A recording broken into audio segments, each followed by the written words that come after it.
Alright guys, this is the final part of the car rigging tutorial. By the end of this video you should have a fully rigged car that you can adjust and use however you want to use it. In this video we're just going to go over the suspension, so you're going to get all the springs working, and also show you how you can adjust it to fit your car model. Alright, so let's get going and we're going to continue on from where we left off on part 2. So let's open up part 3 suspension and take a look inside. Let's hide the car group again, so we can see exactly what we're dealing with.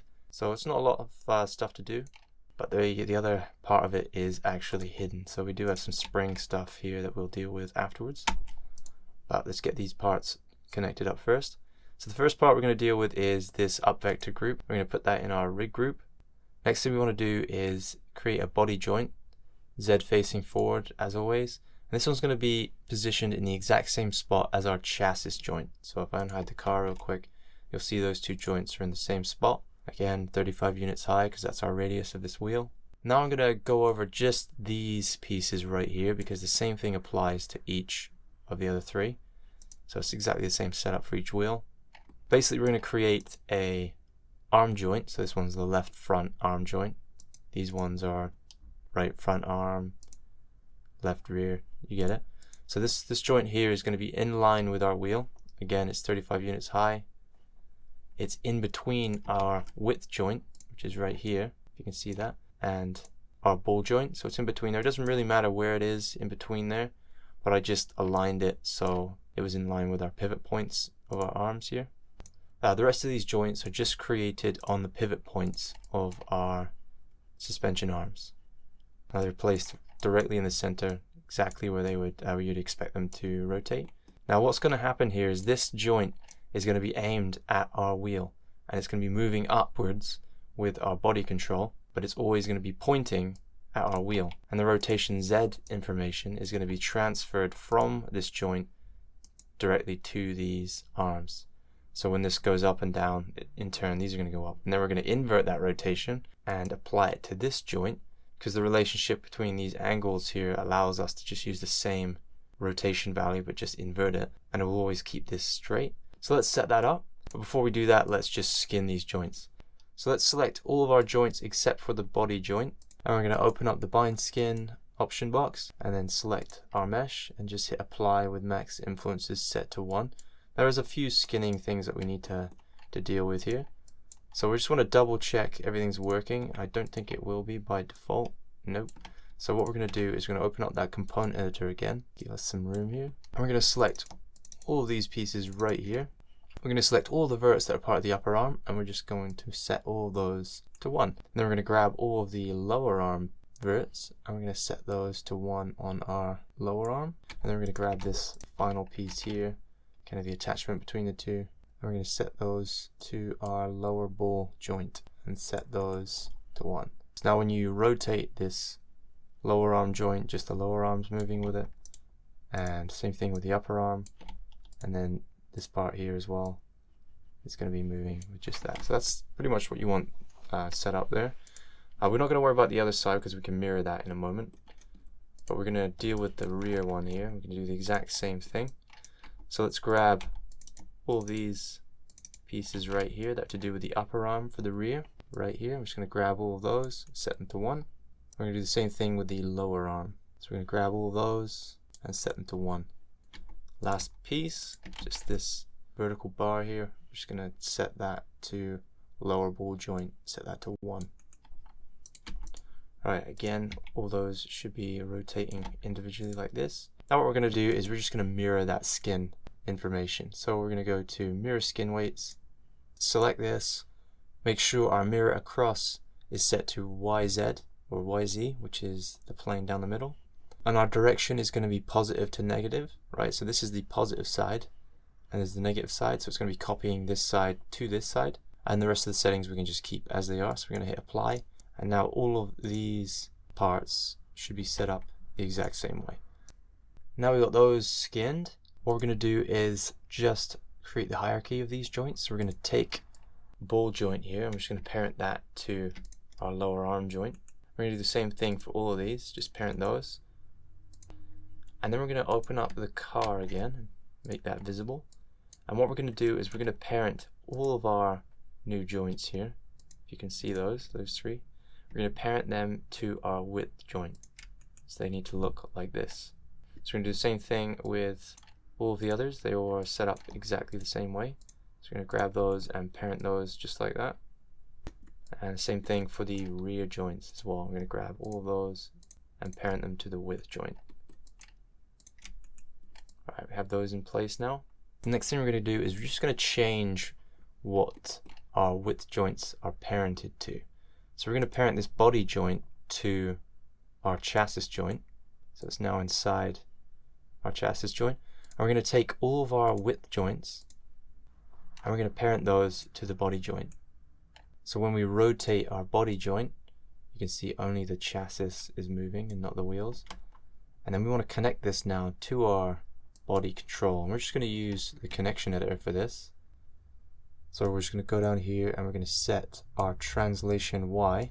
We're going to connect that directly to our body joint, translation Y. And then we're also going to connect our rotations as well. So we're going to connect X to X and rotation Z to rotation Z.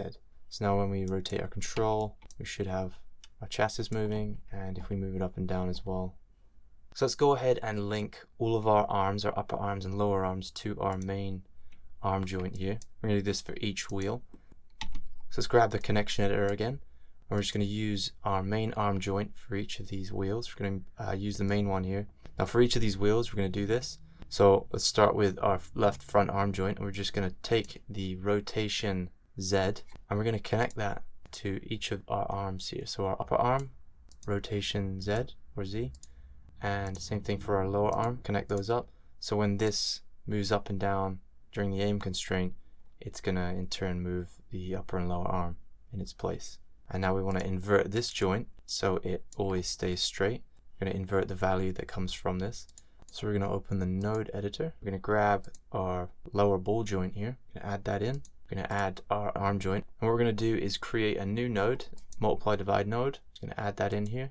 I'm going to call it the front arm MD, or multiply divide. And we're going to use this node to invert both the left and the right lower ball joints. Just going to use the same node for both. So we're going to take our rotate Z from our left front arm joint and we're going to plug that into input 1x. We're going to get this unit conversion node, and we're going to plug the output 1x directly into our rotate Z for the lower ball joint. If we rotate this up and down, that stays straight. We're going to do the same thing for the other side. We might as well start with the ball joint here. Just going to add this in. Just going to grab our right arm joint and add that.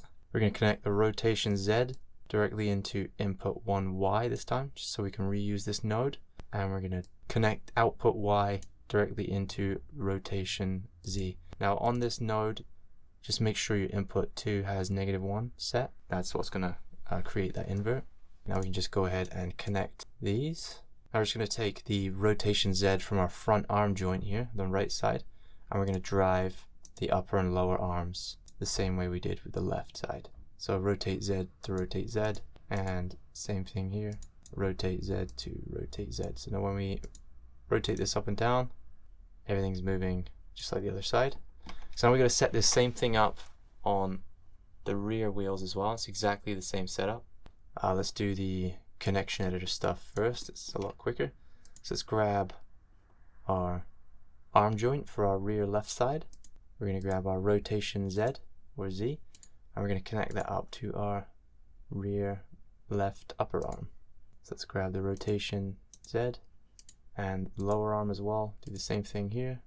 And we're going to do the same thing now to the other side. Rotate Z to rotate Z on the upper arm and the lower arm. Same thing. Right, now those should be working. Just need to now connect the lower ball here. So we're going to add both of these. Might as well do them at the same time. I'm going to add these, the right and the left. And let's grab our driving arms here. Let's add those. I'm going to create another multiply divide node. This one is called rear arm multiply divide.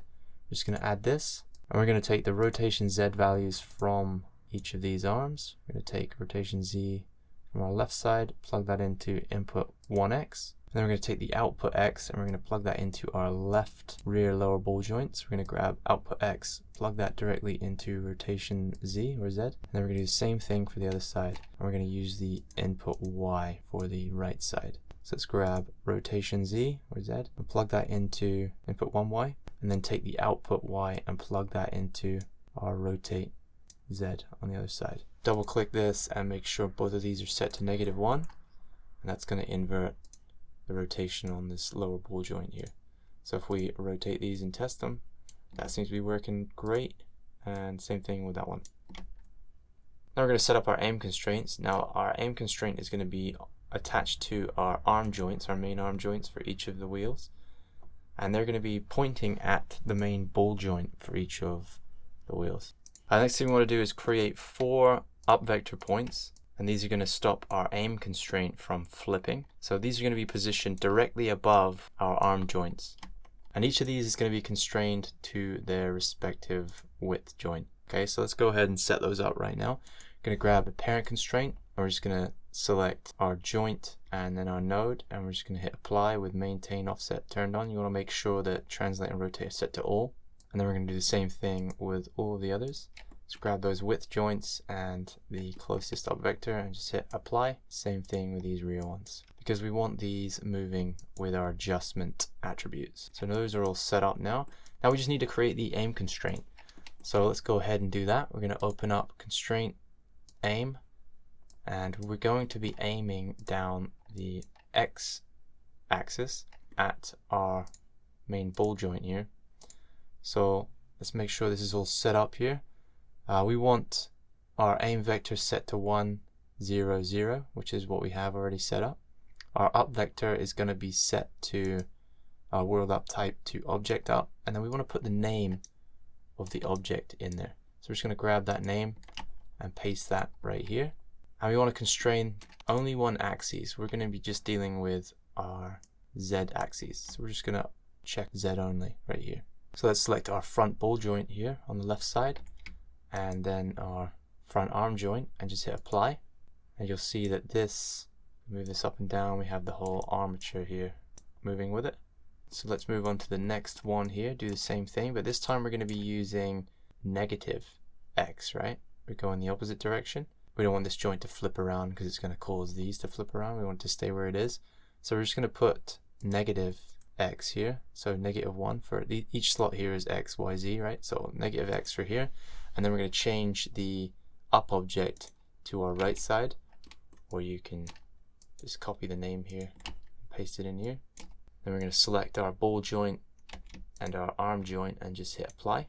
Just to give it a quick test, move it up and down, everything seems to work well. And we're going to do the same thing with the rear. So let's start with this side, seeing as we're already at the negative, our up vector here, and put the name of that in our world up object. And we're going to select our ball joint, then our arm joint, and just hit apply, making sure that because we're on the right side, we're going to be using negative X. And we're going to switch to the left side here and do the same thing. So we want our left rear up vector point in our world up object, and we're going to grab our rear ball and our rear arm for the left side. Make sure that we're using positive X for the left side and just hit apply.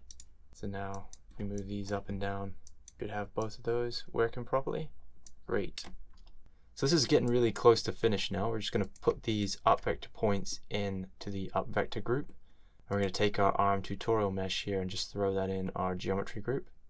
So at this point, we now have a finished car rig. If you want to continue though, we can actually add an optional component here, which is the springs, or you can just go ahead and delete these. It's not really needed. You may not even see them on your car, but we're going to add these in anyway. And obviously this is a very generalized approach to suspension. A more realistic car model is going to have this set up totally different, but so this is just going to provide you with a possible way of setting up your springs. There's many ways you can do it, but this is one way I like to use. It's very quick, very easy, and it does the job well. So let's go ahead and hide the car real quick, and we'll take a look at these springs and what we have involved here. We've got 2 joints, one at each end of a spring. Now these are Z facing forward, and they're just positioned relative to where the spring is. Let's go ahead and set the aim constraint on these springs. So the way it's going to work is we've got the upper spring it's going to be aimed at the lower spring, and the lower spring is going to be aimed at the upper spring, and they're both going to be sharing this up vector point. Now every spring is set up exactly the same way, excluding these two at the back here. These ones are going to be sharing the skin information from these ones, so you can ignore these for now. We just need to make sure we have an up vector point for each of them. And the position of these up vector points is going to be exactly where we have our upper spring joint, and then you're just going to move it outwards. And then the idea here is to have these joints aimed so that our y-axis is pointing in this direction towards our up vector, right? So the upper one is going to be probably aimed something like this, and this one down here is going to be aimed something like this, right? So when we look at our y-axis, they should be pointing towards our up vector, right? So I'm just going to reset those, and let's go ahead and aim these and get this set up. So let's go to Constraint, Aim Constraint, and grab the option box window here. We want to make sure our aim vector is set to 1 for the first one that we do here. And we're going to be shifting this from 1 and -1 quite a bit. We also want to constrain only the Z axis, and we want to be in object up for our world type. So we're going to start with this front left one here. We're going to grab our up vector point. We're going to paste the name in here. We're going to select the lower spring and then the upper spring joint, and we're going to hit apply. And then what that's going to do is rotate this upper spring here, so we've got our Y pointing towards our up vector point. This is how we want this to be. Now we're going to have to do the opposite on this one. Our X is going to be pointing in the opposite direction. You see here where our X is, it's pointing away from it in order to keep our Y axis pointing upwards towards this. So to get that to work, all we need to do is just change this to -1 for our aim vector, and then we're going to select them in a different order. Just going to select the top one first, and then the bottom one, and then hit apply. So now these should be Y towards our up vector point and X or -X aimed at each other. So we're going to set this same setup now for each of the other springs. We're going to change our up vector point. I'm going to paste the name in here in our world up object slot, and we're going to select our lower spring joint and our upper one, and we want this to stay -1, and we're going to hit apply, and this sets this pointing the opposite direction. Remember, we're on the right side now, so we want this pointing towards our up vector point, and we're going to switch this to +1 now. We're going to select the upper joint and the lower spring joint and hit apply. So now both of these are pointing towards our up vector.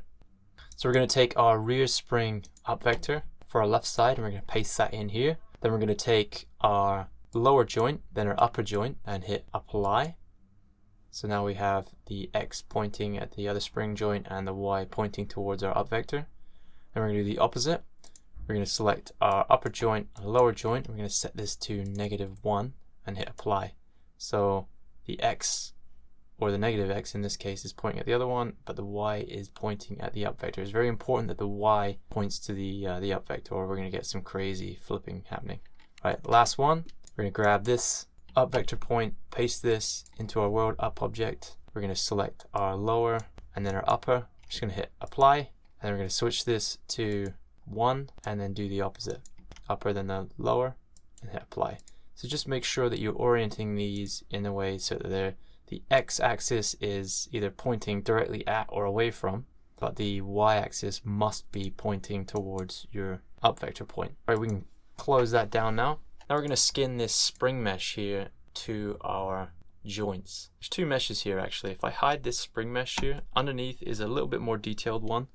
This would be a bit of a nightmare to skin. So what we're going to do is skin this model because it's very simple, and then transfer the point weighting over to this model. A much nicer blend than we would get if we tried to manually point weight all of these verts. So let's hide that one for now. Grab all of our spring joints and our simplified skin mesh here for the spring. And we're just going to go to skin, bind skin, and we want max influences set to 2 or whatever else, just not 1, and hit apply. If you get this error right here, it's because we probably have a bind pose somewhere right there. Just going to delete that. So let's grab those again and select that and hit apply. All right, now we have it working. So let's go ahead and use the component editor to clean up these weights. Let's grab that. It's going to move it over here. We don't need this. So what we're going to do is select all of our lower verts here, right? All of these, and we're going to skin it to the lower spring. So front lower spring, all of these are going to set to 1, and the upper ones here, just be careful how you select these. These are all going to be upper spring. And then same thing over here, we're going to grab the lower verts here, set them to the lower spring, and then these ones here, the top, to the upper spring. We're going to be including these as well, so we're just going to add these exactly the same way, and they'll be deformed based on these two joints. So we're going to grab these lower points here, make sure they're set to the lower. Now I could mirror this, but it's actually really quick to do, so I'm just going to go ahead and continue. Just going to grab these lower points here, we're going to set these to our lower spring, and then set these ones to our upper spring. And we're going to do the same thing here, lower spring and upper spring.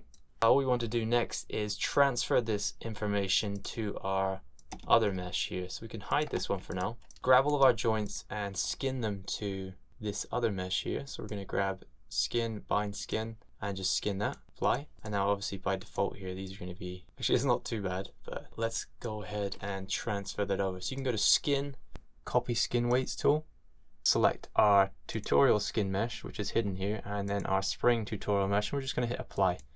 So we're going to copy the information from one to the other. So now if we move this up and down, we're going to get that spring working a little bit better. Saves us point weighing all those individual points in there. It'd be a bit of a nightmare to try and do that manually. So that's all set up. We can go ahead and delete this mesh if you want to. I'm just going to keep it in here for now. Let's parent these to our geometry group, and let's unhide our car. Grab our upper spring joint and parent it to the upper arm joint of the front left side. And we're going to grab the lower spring joint and parent it to the lower ball joint here. And we're going to do the same thing for all of these. So the lower to the lower and the upper to the upper. Pretty easy. Parent those in. And the last one here. Alright. So now they're all in position. If we test this real quick, we can move our wheel up and down here, and the spring works. And we can also bounce our body control, and we get our springs all working. Alright, last thing we need to do is just connect up our up vector points so that they move with our resizing. So let's grab the up vector here, this first one, and we're going to parent constrain it to the closest width joint. So we're going to go constrain, parent, and we're just going to grab our width joint and our up vector and hit apply. Just going to make sure maintain offset is turned on, and we're using all axes, so hit apply. And then we're going to do the same thing here. We're going to grab our width joint, the closest width joint to the up vector point, and then the up vector, and hit apply. And same thing for the rear as well. Alright, let's parent these into our up vector group, and we can delete the suspension group now. Now everything is set up and ready to go. So if you actually got through that, well done. I know it was a little tricky in the middle there with the steering stuff. We're going to go ahead now, and I'm going to drop in different size vehicles and show you how easy it is to set those up. Okay, so let's add a few models in here. Just going to drag in an OBJ, and we have a van and some wheels here. So we're going to adjust our rig to fit this van. What we're going to do is just use our length adjust real quick, move these out to fit it, and then we want a width adjust. It's quite a bit wider. Maybe we should adjust the steer radius as well to get those wheels out there a little bit more. There we go. Now we can see our display rings here, and we want to match these to the radius of our wheel. So we're going to increase the wheel radius so it somewhat matches here. And to get the exact number, actually, what you can do is you can grab your wheel mesh here. I mean, you can create a locator. Let's grab a locator. And what we're going to do is just snap it to the inner vert here. There's a vert in the center right there. And whatever the height value is, which is 41.444, this is going to be our radius. So we can delete that locator. We can put that number exactly in here for our wheel radius, 41.444. And everything should look pretty good. Now, it won't be super precise when these wheels rotate, obviously, at this point, because we just eyeballed it. So at this point now, we want to adjust the model to match our rig. Because it's very close, we just need to shift this around just a little bit. So we're going to hide the van for a second. And what we're going to do is we're going to select all these verts, and we're just going to create a cluster. Now, if I unhide the joints real quick, we can grab that and the cluster. We're just going to snap that cluster to the wheel and recenter it again. This is how much we were actually off from eyeballing it, but now it should be nice and centered, and we can go ahead and freeze that cluster. We don't need it anymore. And the same thing for the rear. We're going to create a cluster. To do that, you just go up to deform, cluster, create, or apply here, and we're just going to grab the wheel and the cluster and snap that to the wheel joint, and then recenter it on the x-axis, and then we can freeze it. And now we have our wheels in the right position. So now we can just skin those. We're just going to grab all of our wheel joints and our wheels, and we're just going to go to skin, bind skin, and set max influences to 1 and hit apply. And now our van wheels will be rotating when we drive the rig. Set it to wireframe so you can see it a little bit better. So if we unhide our van now, we just need to make sure that's skinned to our body joint right here. This is the one that you want to skin that to. So we're going to grab those, and I'm just going to use a hotkey to skin that real quick. So that's skinned. Now we can go ahead and animate our van, and everything will work. Steering and all that good stuff.